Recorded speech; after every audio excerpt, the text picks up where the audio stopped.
ఈరోజు మనం ప్రపంచ వ్యాపార సంస్థ అనబడే డబ్ల్యూటీఓ ఆర్గనైజేషన్ ఆవిర్భవించిన తర్వాత ఆ సంస్థ మూలకంగా భారతదేశానికి కలిగే నష్టాలు లాభాల గురించి చర్చించుకుందాం. ముందుగా ఈ డబ్ల్యూటీఓ ఆవిర్భవించడానికి ముందు ప్రపంచంలో జరిగిన మార్పుల గురించి క్లుప్తంగా తెలుసుకుందాం. మీ అందరికీ తెలిసిన విషయం, రెండవ ప్రపంచ యుద్ధం తర్వాత భారతదేశంలోని మిగతా దేశాలలో అనేకమైన మార్పులు జరిగాయి. ప్రపంచ దేశాలలో రెండవ ప్రపంచ యుద్ధం తర్వాత ముఖ్యంగా 3 కష్టాలు, నష్టాలు ఎదుర్కోవడం జరిగింది. అవి బ్యాలెన్స్ ఆఫ్ పేమెంట్స్ పరంగా జరిగిన కష్టాలు, ఎక్స్చేంజ్ రేట్స్ మూలకంగా జరిగిన నష్టాలు, ప్రపంచ యుద్ధంలో అనేక దేశాలు నష్టపోవటం. వీటికి పరిష్కరించడానికి ప్రపంచ దేశాలు 2 వ్యవస్థల్ని, సంస్థల్ని ఏర్పాటు చేశారు. వాటినే మనం international monetary fund IMF, IBRD, ప్రపంచ బ్యాంకు, వరల్డ్ బ్యాంక్ అని పిలుచుకుంటాం. ఈ IMF అనే వ్యవస్థని బ్యాలెన్స్ ఆఫ్ పేమెంట్స్ పరమైన నష్టాలని ఎదుర్కోవడానికి, దేశాలకి సహాయం చేయడానికి ఉపయోగించారు. ప్రపంచ బ్యాంక్ని మీడియం టర్మ్లోను, లాంగ్ టర్మ్లోను దేశాలు అభివృద్ధి చెందడానికి అవసరమైన వనరులను సమకూర్చుతూ దేశాలని అభివృద్ధి పదంలోకి వెళ్ళడానికి సహాయం చేయటం జరిగింది. ఈ 2 సంస్థలు 1944 సంవత్సరంలో ఆవిర్భవించడం జరిగింది. సుమారు 3 సంవత్సరాల తర్వాత ప్రపంచపరంగా general agreement on trade and tariffs, GATT అనే సంస్థని తీసుకురావటం జరిగింది. ఈ GATT ముఖ్య ఉద్దేశం ఏమిటంటే, ప్రపంచంలో ఇంటర్నేషనల్ ట్రేడ్, అంతర్జాతీయ వ్యాపారం ఎటువంటి రిస్ట్రిక్షన్స్ లేకుండా జరిగితే ప్రపంచ దేశాలు అన్నీ లాభపడతాయని అప్పట్లో ఆర్థిక పరంగా చాలామంది నమ్మారు. ఈ GATT general agreement on trade and tariff ఆవిర్భవించిన తర్వాత సుమారు 48 సంవత్సరాలు, అంటే ఈ GATT 1947లో వచ్చింది. 48 సంవత్సరాల తర్వాత ఈ GATTలో నెగోసియేషన్స్ 7 నెగోసియేషన్స్ ముందుగా చేపట్టడం జరిగింది. 8వ నెగోసియేషన్ ద్వారా ఆవిర్భవించిందే ఇవాళ మనం చెప్పుకుంటున్న వరల్డ్ ట్రేడ్ ఆర్గనైజేషన్. ముఖ్యంగా ఈ GATTకి వరల్డ్ ట్రేడ్ ఆర్గనైజేషన్కి ఉన్న తేడాని ఒక్కసారి మనం తెలుసుకోవటం అవసరం.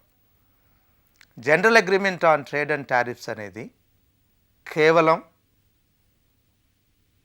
కమోడిటీ ట్రేడ్ గురించే ఆవిర్భవించడం జరిగింది. ఉత్తరోత్తర కమోడిటీ ట్రేడ్కి సంబంధించిన విషయాల గురించే general agreement on trade and tariffs చర్చించడం జరిగింది. ఈ 8వ రౌండ్ ఆఫ్ నెగోసియేషన్స్నే మనం ఉరుగ్వే రౌండ్ ఆఫ్ నెగోసియేషన్స్ అని పిలుచుకుంటాం. ఈ ఉరుగ్వే రౌండ్ ఆఫ్ నెగోసియేషన్స్లో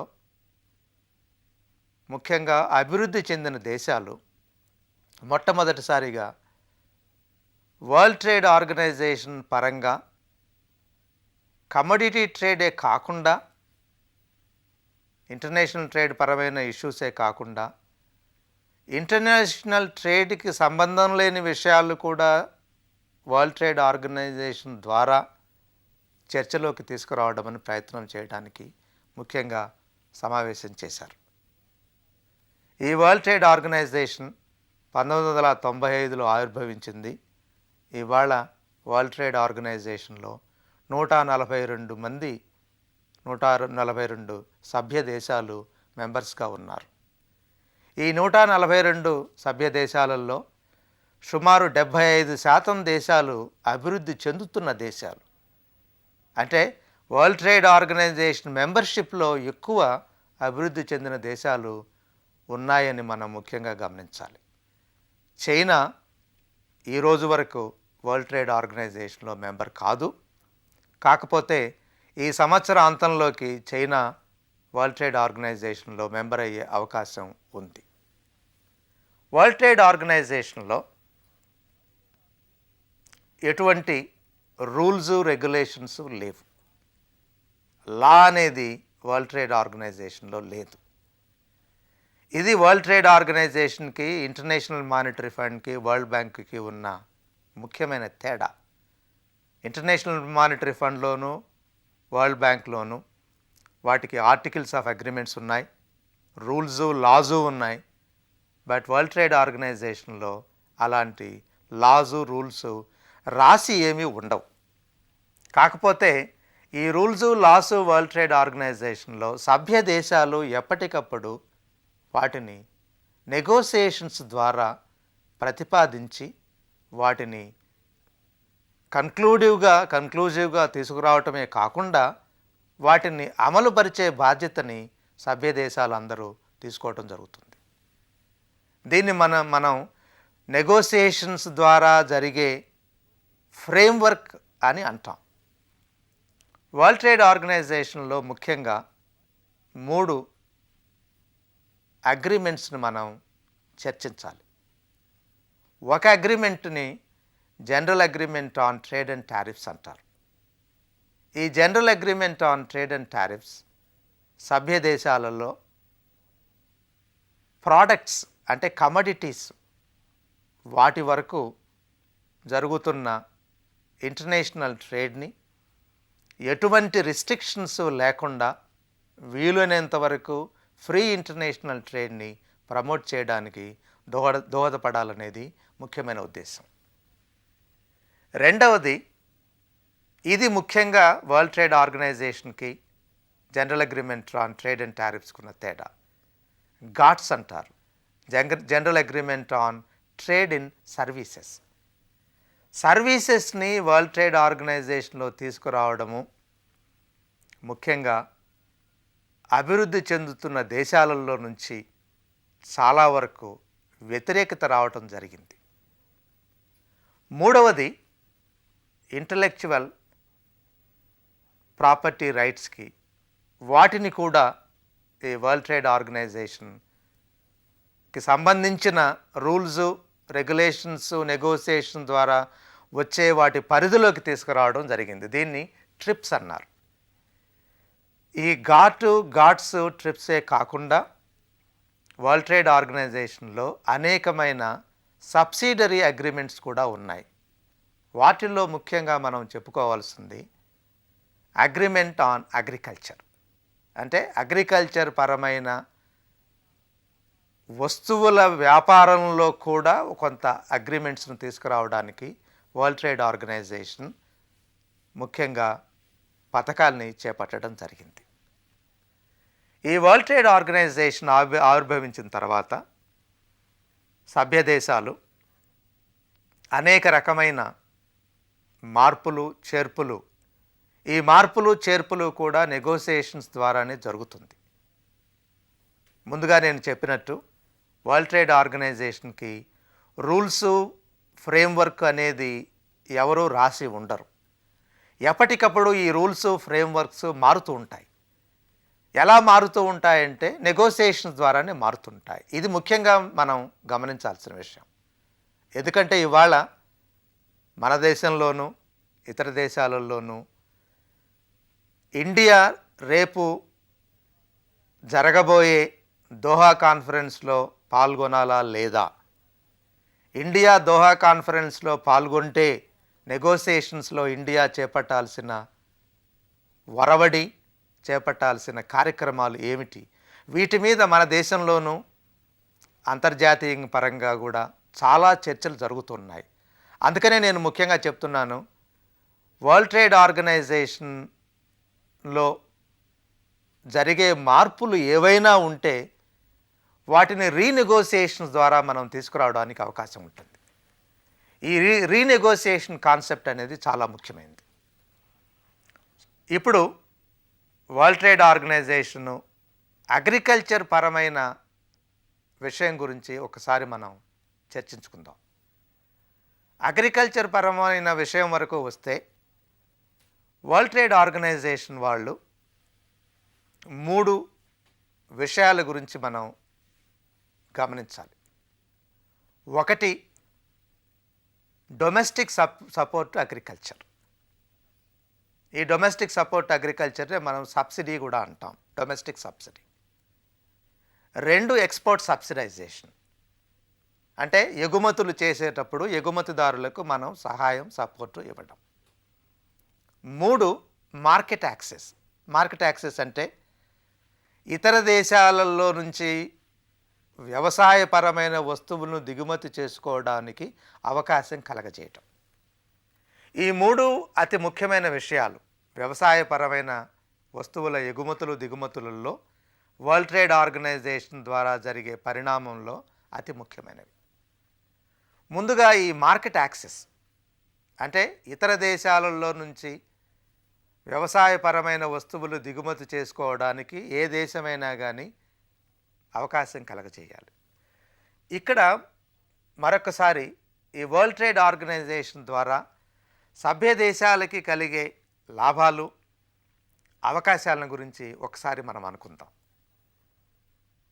WTO ద్వారా మోస్ట్ ఫేవర్డ్ నేషన్ ట్రీట్మెంట్ అనేది ఒకటి ఉంది. అంటే ఈ మోస్ట్ ఫేవర్డ్ నేషన్ ట్రీట్మెంట్ అంటే ఒక దేశం ఏదైనా ఒక దేశానికి ప్రాముఖ్యతను కానీ ఫేవరబుల్ ట్రీట్మెంట్ కానీ ఇవ్వటం జరిగితే ఆ ట్రీట్మెంట్ WTO మెంబర్స్ అందరికీ కలగజేయాలి. దీన్ని most favoured nation clause treatment అన్నారు. ఈ most favoured nation clause treatment ఘాట్లో కూడా ఉండేది. ఆ ఘాట్లో నుంచే ఆ general agreement on trade and tariffs నుంచే ఈ మోస్ట్ ఫేవర్డ్ నేషన్ క్లాజ్ అనేది వచ్చింది. రెండవది నేషనల్ ట్రీట్మెంట్. ఈ నేషనల్ ట్రీట్మెంట్లో ఏమిటంటే ఒక దేశం దేశీయ పరంగా తయారు చేసిన వస్తువులకి దిగుమతి చేసుకునే వస్తువులకి ఎలాంటి తేడాలను చూపించడానికి వీలు లేదు. అంటే మన దేశంలో తయారు చేసుకునే వస్తువులకి ఇతర దేశాల నుంచి మనం దిగుమతి చేసుకునే వస్తువులకి కూడా ఎటువంటి తేడా చూపించడానికి వీలు లేదు. దీన్ని నేషనల్ ట్రీట్మెంట్ అన్నారు. మూడవది అంతర్జాతీయ వ్యాపారం, ఇంటర్నేషనల్ ట్రేడ్ జరుగుతున్నప్పుడు WTO ఫేజ్డ్గా ఈ అంతర్జాతీయ వ్యాపారానికి కలిగిన రిస్ట్రిక్షన్స్, ఈ రిస్ట్రిక్షన్స్లో మనం ముఖ్యంగా క్వాంటిటేటివ్ రిస్ట్రిక్షన్స్ అంటాం, టారిఫ్స్ అంటాం. క్వాంటిటేటివ్ రిస్ట్రిక్షన్స్ అంటే దిగుమతి చేసుకునేటప్పుడు ఒక వస్తువు ఎంత దిగుమతి చేసుకోవాలి, దిగుమతి చేసుకోవాలా లేదా అనే దాన్ని క్వాంటిటేటివ్ రిస్ట్రిక్షన్స్ అంటాం. టారిఫ్స్ అంటే వస్తువుని దిగుమతి చేసుకోవచ్చు, కానీ దిగుమతి చేసుకోవాలంటే మీరు సుంకాన్ని పే చేయాలి, ఇంపోర్ట్ డ్యూటీ పే చేయాలి. దీన్ని టారిఫ్ అంటాం. థియరిటికల్గా మనం ఎప్పుడు చెప్పుకుంటాం ఈ ఇంపోర్ట్ రిస్ట్రిక్షన్స్లో టారిఫ్స్ అనేవి అంత మనం ఉపయోగకరమైన రిస్ట్రిక్టివ్ మెజర్స్ అని అనడానికి వీలు లేదు.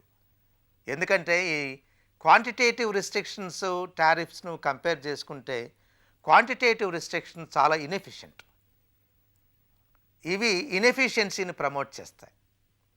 కాకపోతే టారిఫ్స్ దేశీయ పరంగా ధరల్ని పెంచినప్పటికీ కాంపిటీషన్ పూర్తిగా నిర్మూలించకుండా కాంపిటీషన్ ప్రమోట్ చేస్తుంది ఈ టారిఫ్. అందుకని WTO వాళ్ళు ఏమంటారంటే ఏ దేశమైనా కానీ WTO మెంబర్గా ఉన్నంతకాలం క్వాంటిటేటివ్ రిస్ట్రిక్షన్స్ రిమూవ్ చేయాలి, టారిఫ్స్ని స్లోగా స్టడీగా తగ్గించాలి. ఇది మూడవది. నాలుగవది ఏమిటంటే అంతర్జాతీయ వ్యాపారం అభివృద్ధి చెందాలంటే ప్రతి దేశం రాబోయే కాలంలో ఉన్న రిస్ట్రిక్షన్స్ గురించి ముందుగానే తెలిసి ఉండాలి. అంటే ఏమిటంటే దీన్ని బౌండ్ డ్యూటీస్, బౌండ్ రేట్స్ అన్నాం. అంటే ఏంటి, ఒక దేశం అంతర్జాతీయ వ్యాపారంలో పాల్గొనేటప్పుడు WTO మెంబర్గా ఉన్నంతకాలం ఒక సీలింగ్ రేట్ ఆఫ్ డ్యూటీ, అంటే 40% ఇండియా ఇంపోర్ట్ డ్యూటీని ఇంపోజ్ చేస్తుందంటే 40% కన్నా పెంచడానికి వీల్లేదు. దీన్ని మనం బౌండ్ డ్యూటీ, బౌండ్ రేట్ అన్నాం. ఈ బౌండ్ డ్యూటీ రేట్ ఉండటం మూలకంగా ఏమవుతుందంటే మన దేశం, ఏ దేశమైనా కానీ మనం ఇంపోర్ట్ చేయాలనుకుంటే ఎంత డ్యూటీ పే చేయాలి అనేది తెలుస్తుంది. దీన్ని మార్చడానికి వీల్లేదు అనేది ఇది 4వది. చివరి అంశం ఏమిటంటే అంతర్జాతీయ వ్యాపారంలో పాల్గొనేటప్పుడు ప్రతి దేశం డొమెస్టిక్ ఎకానమీలో కొన్ని మార్పులు చేయాల్సిన అవసరం ఉంటుంది. ఈ మార్పులు చేసేటప్పుడు అంతర్జాతీయ వ్యాపారానికి, అంతర్జాతీయ వ్యాపార సంస్థకి లోబడి ఉండి చేయాలా లేదా అనే దాని మీద చాలా చర్చలు జరుగుతున్నాయి. ఇవాళ మన దేశంలో చూస్తే ఈ దేశంలో జరిగే ప్రతి మార్పు గురించి మన వాళ్ళు ఏమంటున్నారంటే, ఈ మార్పులు ఎందుకు వస్తున్నాయంటే మనం WTO మెంబర్గా ఉన్నాము, WTOకి కట్టుబడి ఉన్నాం కాబట్టి జరుగుతున్నాయి అని అంటున్నారు. ఇది పూర్తిగా నిజం కాదు. కాకపోతే నా అభిప్రాయంలో భారత ఆర్థిక వ్యవస్థలో జరుగుతున్న మార్పులు మనం ఏమంటున్నాం, గ్లోబలైజేషన్, లిబరలైజేషన్, ప్రైవేటైజేషన్ అంటున్నాం. ఈ గ్లోబలైజేషన్, లిబరలైజేషన్, ప్రైవేటైజేషన్లో ముఖ్య ఉద్దేశం దేశంలో ఎఫిషియన్సీని, కాంపిటీషన్ని పెంచాలి. భారతదేశ పరిశ్రమల్ని, భారతదేశ ఎకానమీని అంతర్జాతీయ పరంగా ఎఫిషియెంట్గా తయారు చేయాలనేది ముఖ్య ఉద్దేశం. WTO కూడా ఓ రకంగా చెప్పాలంటే ఈ ఉద్దేశానికి దోహదపడుతుందనేది నా అభిప్రాయం. ఇప్పుడు అగ్రికల్చర్ వరకు వచ్చేటప్పటికి WTO ప్రకారం అభివృద్ధి చెందిన దేశాలకి, అభివృద్ధి చెందుతున్న దేశాలకి కొంత తేడా చూపించడం జరిగింది. అభివృద్ధి చెందుతున్న దేశాలు అభివృద్ధి చెందుతున్న దేశాల నుంచి వ్యవసాయ వస్తువులు దిగుమతి చేసుకునేటప్పుడు కొన్ని మార్పులు తీసుకురావాలనేది WTO అంతర్యం. అలాగే అభివృద్ధి చెందుతున్న దేశాలు కూడా అభివృద్ధి చెందిన దేశాల నుంచి వ్యవసాయ వస్తువుల్ని దిగుమతి చేసుకునేటప్పుడు కొన్ని మార్పులు తీసుకురావాలి. దీన్ని ఏమంటామంటే మనం bound duties, tariffs, quantitative restrictions అంటాం. WTO వాళ్ళు అన్నది ఏమిటంటే అభివృద్ధి చెందుతున్న దేశాలు 1995ను బేసిక్గా తీసుకొని 2001 సంవత్సరానికి వాళ్ళ డొమెస్టిక్ సపోర్ట్ని, ఇంపోర్ట్ డ్యూటీస్ని మార్చాలనేది WTO ముఖ్య ఉద్దేశం. అంటే ఇక్కడ నేను ముఖ్యంగా చెప్పదలుచుకుంది ఏంటంటే ఈ మార్కెట్ యాక్సెస్ని, అంటే ఏమిటి, అభివృద్ధి చెందిన దేశాలు అభివృద్ధి చెందుతున్న దేశాల నుంచి వ్యవసాయ వస్తువులను దిగుమతి చేసుకోవాలంటే దీన్ని WTO ప్రకారం 1 నుంచి సుమారు 5% వరకు పెంచాలనేది. అంటే ఏమిటి, అమెరికా ఇప్పుడు $100 వ్యవసాయ వస్తువులు దిగుమతి చేసుకుంటూ ఉంటే ఈ $100 వ్యవసాయ వస్తువుల దిగుమతిలో కనీసం $5 వ్యవసాయ వస్తువుల దిగుమతిని అభివృద్ధి చెందుతున్న దేశాల నుంచి దిగుమతి చేసుకోవాలనేది ఇదొకటి. రెండవది ఈ టారిఫ్స్ని తగ్గించాలి. మూడవది డొమెస్టిక్ సబ్సిడీ అగ్రికల్చర్ని తగ్గించాలి. అభివృద్ధి చెందుతున్న దేశాలు ఇవాళ ముఖ్యంగా మాట్లాడుతున్నవి ఏమిటంటే భారతదేశంలోనూ మిగతా అభివృద్ధి చెందుతున్న దేశాలలోనూ వ్యవసాయ పరంగా చాలా కష్టాలు, నష్టాలు ఉన్నాయని. ఈ కష్ట నష్టాలకి ముఖ్య కారణం WTO మీద నేరాన్ని ఆపాదించడం జరుగుతూ ఉంది. ఇది ఎంతవరకు నిజమనేది ఒకసారి మనం ఆలోచించటం అవసరమని నా అభిప్రాయం. ముఖ్యంగా వ్యవసాయ పరంగా చూస్తే భారతదేశంలోని ఇతర అభివృద్ధి చెందుతున్న దేశాలలో వ్యవసాయం ఇవాళ కూడా కమర్షియల్గా తయారవ్వలేదు. చాలా మటుకు వ్యవసాయం సబ్సిస్టెన్స్గా, అంటే వ్యవసాయం చేస్తున్న వాళ్ళు వాళ్ళ అవసరాల కోసం వ్యవసాయ ఉత్పత్తుల్ని పెంచుతున్నారు తప్ప వ్యాపార నిమిత్తం చేయటం లేదు. అంటే దీని మూలకంగా ఏమవుతుంది, అగ్రికల్చరల్ ప్రొడక్టివిటీ తగ్గుతుంది. ఇది ఒక కారణం. రెండవది, అభివృద్ధి చెందిన దేశాలలో వ్యవసాయ ఉత్పత్తులు గణనీయంగా పెరగటం జరిగింది. దీని మూలకంగా ఏమవుతుందంటే అభివృద్ధి చెందిన దేశాలలో వ్యవసాయ వస్తువుల ధరలు తక్కువగా ఉంటాయి. ఇంతేకాకుండా అభివృద్ధి చెందిన దేశాలు ఇంకా డొమెస్టిక్గా అగ్రికల్చర్కి సపోర్ట్ చేయడం జరుగుతుంది. అంటే ఈ డొమెస్టిక్ అగ్రికల్చర్ సపోర్ట్ చేయడం మూలకంగా జరిగే మార్పుల మూలకంగా మీరు అడగొచ్చు, మన దేశానికి వచ్చే నష్టం ఏమిటండి అని. ఇప్పుడు అమెరికా వ్యవసాయ రంగానికి సపోర్ట్ చేస్తే, అమెరికా అయితేనేమిటి, ఆస్ట్రేలియా అయితేనేమిటి, యూరోపియన్ యూనియన్ అయితేనేమిటి, ఈ దేశాలలో వ్యవసాయం చాలా వరకు కమర్షియల్గా నడుస్తుంది. మన దేశంతో పోలిస్తే వ్యవసాయ రంగంలో ఉత్పాదకత చాలా ఎక్కువ ఈ దేశాలలో. ఎక్కువ ఉత్పాదకతతో పాటు ఈ దేశాలు డొమెస్టిక్గా వ్యవసాయాన్ని సపోర్ట్ చేస్తున్నాయి. వ్యవసాయాన్ని ఎలా సపోర్ట్ చేస్తారని మీరు అడగచ్చు. ఒకటేమవుతుంటే, వ్యవసాయ రంగానికి కావలసిన ఇన్పుట్స్, ఫర్టిలైజర్ అయితేనేమిటి, సీడ్స్ అయితేనేమిటి, ఎలక్ట్రిసిటీ అయితేనేమిటి, వాటర్ అయితేనేమిటి, వీటన్నిటినీ ఈ దేశాలు సబ్సిడైజ్ ప్రైసెస్కి ఇవ్వటం జరుగుతుంది. కానీ మనం కూడా ఇవ్వచ్చు కదా అని మనం అనొచ్చు. భారతదేశంలో గత 10 సంవత్సరాలలో జరిగిన ఆర్థికపరమైన మార్పులలో ముఖ్యంగా మనం గమనించాల్సింది, లిబరలైజేషను, ప్రైవేటైజేషన్ పేరుతో ఒక రకంగా చెప్పాలంటే వ్యవసాయ రంగం కొంత దెబ్బతింది. దెబ్బతినడానికి ముఖ్య కారణం ఏమిటంటే, మనం ఇవాళ యూజర్ ఛార్జెస్ అంటున్నాం. ఈ యూజర్ ఛార్జెస్ మూలకంగా వ్యవసాయ రంగం నుంచి ఎలక్ట్రిసిటీ ఛార్జెస్ పెంచాలని, వాటర్ ఛార్జెస్ పెంచాలని, సబ్సిడీ తగ్గించడం మూలకంగా ఫర్టిలైజర్ ధరలు పెరిగాయి, సీడ్స్ ధరలు పెరిగాయి.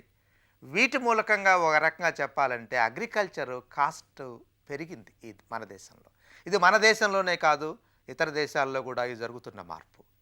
అంటే ఏమిటి, భారతదేశ వ్యవసాయ రంగంలో ధరలు పెరుగుతూ ఉన్నాయి. దీనికి తోడు ఏం జరుగుతుందంటే, ఇతర దేశాలలో, అంతర్జాతీయంగా అభివృద్ధి చెందిన దేశాలలో వ్యవసాయ రంగంలో ఉత్పాదకత ఎక్కువగా ఉంది, ధరలు తక్కువగా ఉన్నాయి. దానికి తోడు ఆ దేశాలు డొమెస్టిక్ సపోర్ట్ తగ్గించటం లేదు. ఇది అతి కీలకమైన అంశం. మరో ముఖ్యమైన అంశం ఏమిటంటే, WTOకి సంబంధించినంత వరకు మీరు గమనించే ఉంటారు, భారతదేశం ఈ మధ్యన క్వాంటిటేటివ్ రిస్ట్రిక్షన్స్ అనే వాటిని పూర్తిగా రిమూవ్ చేశారు. ఈ క్వాంటిటేటివ్ రిస్ట్రిక్షన్స్ రిమూవల్కి మనం కొంత బ్యాక్గ్రౌండ్ తెలుసుకుంటే, అసలు భారతదేశం క్వాంటిటేటివ్ రిస్ట్రిక్షన్స్ని ఎందుకు రిమూవ్ చేయాల్సి వచ్చింది అనేది ఒక ముఖ్య అంశం. WTO పరంగా ఏ దేశమైనా కానీ బ్యాలెన్స్ ఆఫ్ పేమెంట్స్ ఇంప్రూవ్మెంట్ అంటూ జరుగుతూ ఉంటే, ఈ బ్యాలెన్స్ ఆఫ్ పేమెంట్స్ ఇంప్రూవ్మెంట్ జరిగినప్పుడు క్వాంటిటేటివ్ రిస్ట్రిక్షన్స్ రిమూవల్ అనేది చేయాలి. అంటే నేను ముందే చెప్పాను, ఇంపోర్ట్ రిస్ట్రిక్షన్స్ అంటే దిగుమతులని నిర్ణయించటం, అసలు దిగుమతులను ఎందుకు నిర్ణయించాలనేది ఒక ప్రశ్న మీరు వేయచ్చు. దిగుమతులను నిర్ణయించడానికి గల ముఖ్య కారణం ఏమిటంటే, మన దేశంలో అంటే డొమెస్టిక్గా వ్యవసాయ రంగాన్ని, పరిశ్రమ రంగాన్ని అభివృద్ధి చేయాల్సిన అవసరం ఉంది. కాబట్టి ఎకనామిక్ థియరీలో మనం ప్రొటెక్షనిస్ట్ పాలసీ అంటాం. ఈ ప్రొటెక్షనిస్ట్ పాలసీ ఎందుకు రావాలి, అసలు ఎందుకు మనం ప్రొటెక్షన్ చేపట్టాలి అనేది ఒక్కసారి మనం గుర్తు చేసుకోవాలి. అంతర్జాతీయ వ్యాపారం 2 దేశాల మధ్య జరుగుతున్నప్పుడు, అందులో ఒక దేశం అభివృద్ధి చెందిన దేశం, రెండవది అభివృద్ధి చెందుతున్న దేశం అయినప్పుడు, ఈ అంతర్జాతీయ వ్యాపారం అన్రిస్ట్రిక్టెడ్ అంటే ఎటువంటి రిస్ట్రిక్షన్స్ లేకుండా అంతర్జాతీయ వ్యాపారం మీరు చేపడితే, ఈ అన్రిస్ట్రిక్టెడ్ ఇంటర్నేషనల్ ట్రేడు ఒక దేశానికి ఉపయోగపడుతుంది. ఎందుకంటే మనం చాలా క్లియర్గా దీన్ని గమనించవచ్చు. అభివృద్ధి చెందిన దేశాలలో ప్రొడక్టివిటీ లెవెల్స్ ఎక్కువగా ఉంటాయి, కాస్ట్ తక్కువగా ఉంటుంది, ధరలు తక్కువగా ఉంటాయి, క్వాలిటీ బాగా ఉంటుంది. కాబట్టి అభివృద్ధి చెందుతున్న దేశాలలో ఆ వస్తువులను ఎక్కువ దిగుమతి చేసుకుంటారు. మీరు అనొచ్చు, తప్పే ఉందండి, ప్రపంచంలో ఎక్కడ మంచి వస్తువు తక్కువ ధరకు దొరికితే ఆ వస్తువుని కొనే సౌకర్యం కన్స్యూమర్కి మీరు ఇవ్వాలి అని. కానీ ఇది షార్ట్ రన్ బెనిఫిట్ అనుకోవచ్చు, కానీ లాంగ్ రన్లో ప్రతి దేశము అభివృద్ధి చెందాల్సిన అవసరం ఉంటుంది. దేశం అభివృద్ధి చెందాలంటే పరిశ్రమలు, వ్యవసాయం అభివృద్ధి చెందాలి. ఇవి అభివృద్ధి చెందాలంటే ప్రొటెక్షన్ చాలా అవసరం ఉంటుంది. అది గమనించి మనం ప్రొటెక్షనిస్ట్ పాలసీని చేపట్టాం. ఇవి గమనిస్తే నా అభిప్రాయంలో WTO మూలకంగా భారతదేశానికి అవకాశాలు ఉన్నాయి, ఛాలెంజెస్ ఉన్నాయి. ఈ ఛాలెంజెస్ని, అవకాశాలని లాభాలుగా మనం మలుచుకోవాలంటే, అంటే ఇవాళ చాలామంది WTO నుంచే భారతదేశం విత్డ్రా అయిపోవాలంటున్నారు. అది ఆ అభిప్రాయంతో నేను ఏకీభవించను. WTOలో భారతదేశం సభ్యునిగా ఉండడం భారతదేశానికే అవసరం. ఇది గమనించి ఈ అవకాశాలు, ఈ ఛాలెంజెస్ ఒక పరంగా, రెండవ పరంగా వీటిని లాభాలుగా మలుచుకోవాలంటే డొమెస్టిక్గా మనం మార్పులు తీసుకురావాలి. ఈ మార్పుల్లో ముఖ్యంగా నా అభిప్రాయంలో వ్యవసాయ రంగంలో ఇన్ఫ్రాస్ట్రక్చరల్ ఫెసిలిటీస్ పెంచాలి. పరిశ్రమ రంగంలో అవసరమైన ఉత్పాదకతను పెంచాలి. ఇవి జరగకుండా మనం ఎంతసేపు WTO గురించే మాట్లాడుతూ ఉంటే ఉపయోగంగా ఉంటుందని నేను అనుకోను. ఇది ముఖ్యంగా గమనించాలని నా అభిప్రాయం.